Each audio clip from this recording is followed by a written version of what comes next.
காலத்தில் பஸ்மாசுரன் என்ற ஒரு அசுரன் இருந்தான். அவன் மிகவும் கொடூரமானவனாகவும் வலிமை வாய்ந்தவனாகவும் ஆக வேண்டும் என்று விரும்பினான். அதற்காக அவன் சிவபெருமானை நோக்கி கடுமையான தவம் புரியத் தொடங்கினான். பஸ்மாசுரன் தனது தவத்தில் மிகவும் தீவிரம் காட்டினான். உணவின்றி, உறக்கமின்றி, பனியிலும் வெயிலிலும் கடுந்தவம் புரிந்தான். அவனது தவத்தின் தீவிரத்தால் சிவபெருமான் அவனுக்கு காட்சி கொடுக்க முடிவு செய்தார். சிவபெருமான் பஸ்மாசுரன் முன் தோன்றி, அசுரனே, உனது தவத்தால் நான் மகிழ்ந்தேன். உனக்கு என்ன வரம் வேண்டும் கேள் என்று கேட்டார். பஸ்மாசுரன் தான் யாருடைய தலையில் கை வைத்தாலும் அவர்கள் உடனே சாம்பலாக வேண்டும், பஸ்மமாக வேண்டும் என்ற விபரீத வரத்தை கேட்டான். சிவனும் தனது பக்தனுக்கு கேட்ட வரத்தை அளிக்கும் குணத்தால் அவன் கேட்டபடியே வரத்தை வழங்கினார். வரத்தை பெற்ற பஸ்மாசுரன் தான் பெற்ற வரத்தின் சக்தியை சோதித்து பார்க்க விரும்பினான். ஆனால் யாருடைய தலையில் இந்த வரத்தை சோதிப்பது என்று யோசித்த போது அவனுக்கு ஒரு தீய எண்ணம் தோன்றியது. வரம் கொடுத்த சிவனின் தலையிலேயே கை வைத்து சோதித்தால் என்ன என்று நினைத்தான். உடனே பஸ்மாசுரன் சிவபெருமானை துரத்த ஆரம்பித்தான்.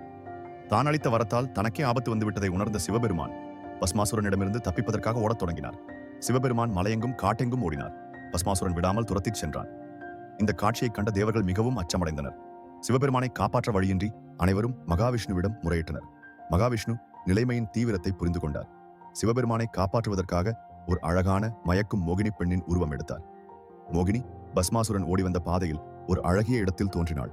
மோகினியின் அசாத்திய அழகை கண்ட பஸ்மாசுரன் அவளது அழகில் மயங்கி நின்றான். சிவனை துரத்துவதை மறந்து மோகினியின் மீது காதல் கொண்டான். அவன் மோகினியை அணுகி அவளை திருமணம் செய்து கொள்ள விரும்புவதாக தெரிவித்தான். மோகினி புன்னகைத்து, நான் உன்னை திருமணம் செய்து கொள்ள சம்மதிக்கிறேன்.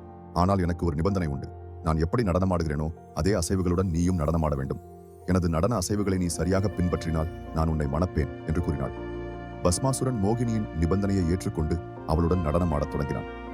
மோகினி மிகவும் நேர்த்தியாகவும் மயக்கும் வகையிலும் நடனமாடினாள். அவளது ஒவ்வொரு அசைவையும் பஸ்மாசுரன் கவனமாக பின்பற்றி ஆடினான். நடனத்தின் ஒரு கட்டத்தில் மோகினி தனது தலையின் மீது தனது கையை வைத்து ஒரு ஆசனம் செய்தாள். அவளது அசைவுகளை கண்மூடித்தனமாக பின்பற்றிய பஸ்மாசுரன் தான் பெற்ற வரத்தை மறந்து தனது தலையின் மீது தனது கையை வைத்தான். அவன் தனது தலையில் கை வைத்த மறுகணமே சிவபெருமான் அளித்த வரத்தின்படி பஸ்மாசுரனின் உடல் தீப்பற்றி எரிந்து சாம்பலாகி போனான்.